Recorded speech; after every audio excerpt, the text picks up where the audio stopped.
I have a theory as to why this is true from the Daily Wire. Frankel, if you want to be happy, choose conservatism.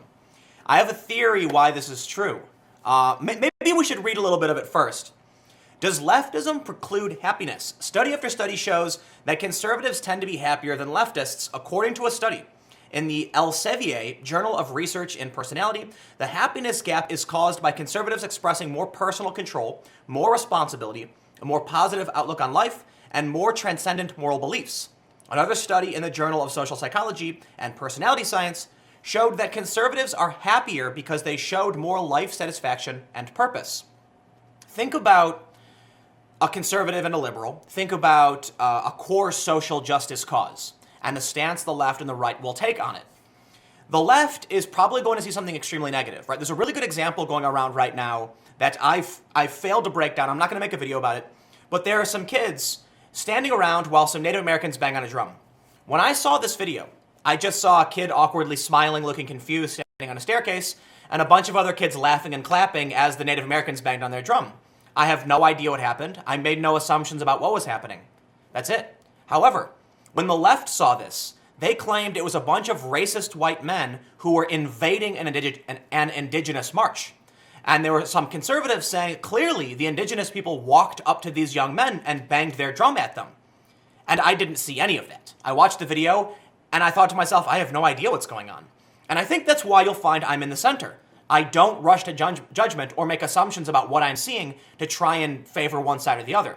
Now, admittedly, I've watched a bunch more videos about it, and it looks like it's just a bunch of young people standing on stairs and some Native Americans come up banging a drum, and I don't really see anything there. I don't think anyone did anything wrong.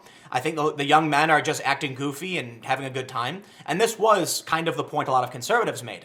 I don't see how this was the case of Trump supporters invading an indigenous march, but I could be wrong because I didn't see, the greater context. The point is, when it comes to happiness, I see that moment, and when I saw the raw footage, I just kind of laughed. It looked like people were happy and having a good time. Maybe I'm wrong. Maybe the Native Americans were really upset. I don't know. The point I'm trying to make is the left will look at a situation and get angry. They'll scowl. They'll say, how dare you? They'll be pissed off.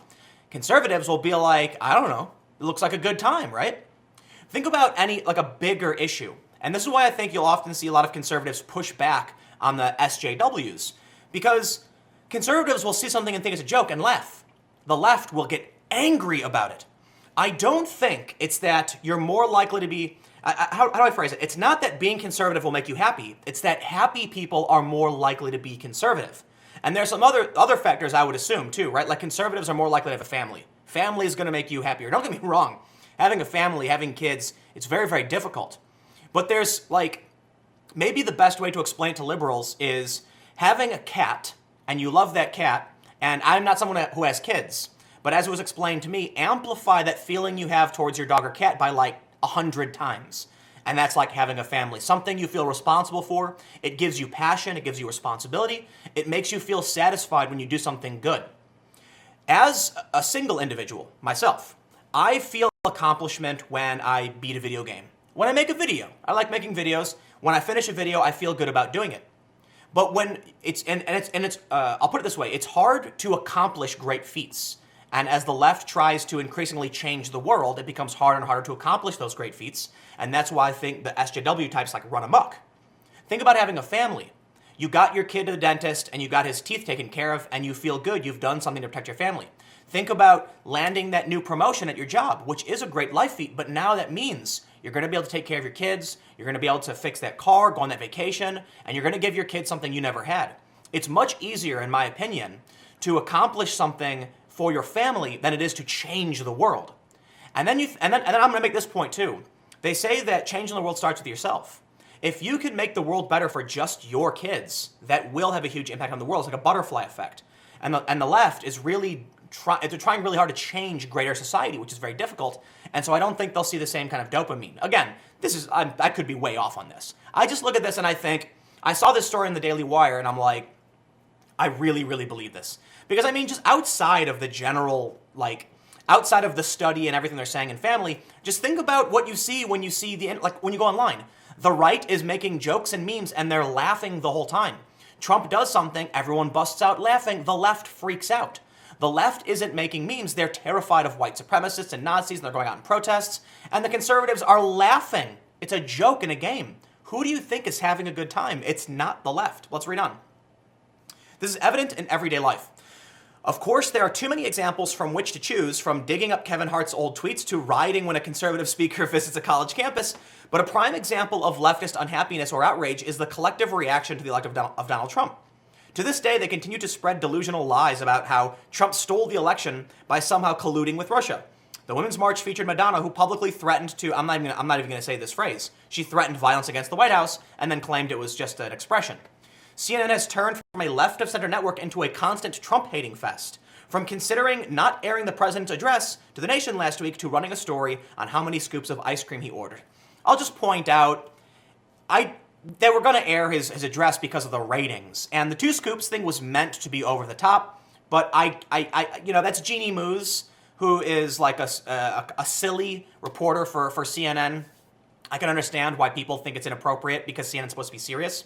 But I'd rather just point out that the other day, John Bremen? I can't remember his name, but he's on with Alison Camerota, was arguing against a Republican about, I believe it was the wall, using left-wing talking points, and they were having a shouting match. And I said, why is the journalist having a shouting match with a Republican? Period. Brett Baier doesn't do that. That's why I really like Brett Baier on Fox News. Like, I don't like most of the Fox News hosts. I think Tucker Carlson's okay, but I think Brett Baier is fantastic because he's always just calm and to the point, and he's good. And admittedly, you guys know who I am. I like Shep Smith, and a lot of people hate him. Like, it's CNN's liberal hour or whatever, and a lot of people mock him, but I like Shep. Anyway, let's read on. Contrast to the demeanor of the conservative Tea Party movement during Barack Obama's presidency, the Tea Party, while obviously strongly opposing Obama and his progressive agenda, protested peacefully and cleaned up the areas where they rallied. Yes, and this is the example I often use. I went to a Tea Party, I think it was a Tea Party rally in Philly, years ago, and what I saw was a bunch of people sitting in white lawn chairs waving little American flags. And I was like, is that it? It's just a bunch of like older folks waving flags. Then you go to an Occupy protest and people marching through the street, knocking things over, yelling, smashing things. It's escalated now to fires and cars being flipped over, rioting. Big, big difference. Perturbed conservatives waving little American flags, angry, for sure, versus riots in the streets and then the media defending them, right? They say they implemented as much change as they could by going to the ballot box and causing Obama's party to end up with the most electoral losses in a century. The idea of reacting in the same manner as the left has reacted wouldn't even have crossed their minds. And that's the joke I made. So I said something on Twitter where it was like, remember that time the conservatives went out and rioted and enraged when they lost an election? Yeah, no, I didn't. Like, listen, I don't understand why it's so hard to admit you can't really find a conservative protest. Like, a conservative riot. You know, it's like, is that a shocking thing to say? Apparently the left gets angry when I point that out. I'll say this. The easiest explanation of much of my cultural critique, which targets the left, the reason why it does, is because I don't like violent protests. I don't like riots. I've even been, to an extent, critical of the yellow vests. And I've made videos where I've highlighted how yellow vests have tried to stop the rioters and have called out against this violence. But you know what? I also recognize the police have their hand in escalating that violence too. The point is, I don't like it. So when I see the left do it, I call them out. The left then gets angry. Why aren't you calling out the right, Tim? Oh, sure, by all means. Point to the time the conservatives went through Molotov cocktails because a speaker was gonna show up at their event. I'm waiting. No, seriously. Okay, like I understand there certainly have been instances where conservatives throughout the years have done something, but it's like what, 1 in 10? Not even 1 in 100? Don't get me wrong. There are conservatives who have opposed free speech, mostly the religious types. And there's been a lot of criticism about religious colleges not wanting certain speakers. But I'll tell you what, if you try and shut down a free speech event by filing petitions, I'm going to groan and argue with you about it. And that's to the extent we get. If you decide to shut down a speech by throwing Molotov cocktails, starting fires, and bashing people over the head, I'm going to make a video about how I think you're nuts, right? But anyway, we're talking about happiness, so one has to wonder, why are conservatives happier than leftists even when faced with the same situation? The answer is that conservatives and leftists view life in opposite ways. In the words of Dr. Jordan Peterson, life is all about suffering. Our goal is to make the most of our time on earth while dealing with our tough surroundings and circumstances. We choose what to make of our lives. Conservatism is based on freedom and liberty. We don't pick our life circumstances, but we are responsible for what we make of them. I actually disagree with this to an extent. The conservative knows that humans have inherent natural rights from God, making him or her inherently worthy and the master of his or her own life. Okay, that I agree with. Not necessarily, I don't believe in a theistic God, but I do believe rights are inalienable. They exist. There's no one who can give them to you or not. But I have another theory, and I'm not going to finish this. It's mostly done anyway, but here's what I think. Conservatives, in my opinion, or I'll say this, people I know who tend to be conservative, independently, like they became conservative over time, have experienced some kind of hardship. For me, I'm not conservative, but there's a reason why I'm probably not out throwing Molotov cocktails. I think when you suffer, you experience how hard life is, you want to look for good things and you don't want to feel bad anymore. When you deal with hard work and responsibility and struggle, it comes to a point where you're like, I don't have time to be angry because I've been so frustrated and I've busted my ass so hard over these past few years. I need to do whatever I can to smile and laugh and realize I got to make life what I can. But many of these progressives who lead these causes are wealthy-ish, upper-class white folks. They probably haven't had a whole lot of strife. So they're looking for strife, something that's different. They don't have things to worry about. They're trust fund kids, they're in colleges, they're paid for by loans, and then when they see a problem, they're like, that's something that can make me angry, and they want to be angry. They want to have that feeling. So it's different life choices lead people in different directions. I've been homeless, I've struggled. And so I've thought to myself, do I want to spend my time constantly yelling and being angry and getting nothing done? No way, man.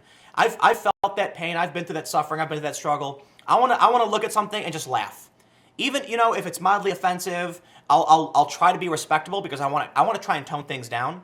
But when it comes to like a Trump meme, when Trump got elected, I laughed. I'm like, what are you going to do? You going to sit here and cry all day? It's not going to get anything done. I've been upset before. I don't want to be upset now. I want to laugh and I want to just take in the absurdity that is life, and that's me. And I think that's where my resistance to like the SJW-ism comes from. I just don't want to be angry about all this stuff all the time. But I still kind of am. And but it puts me in my own unique position where I feel like they're needlessly angry. So it's unfortunate, but I think it's kind of obvious that conservatives are more likely to be happy. But there you go. Anyway, stick around. I've got a couple more videos coming up in just a few minutes.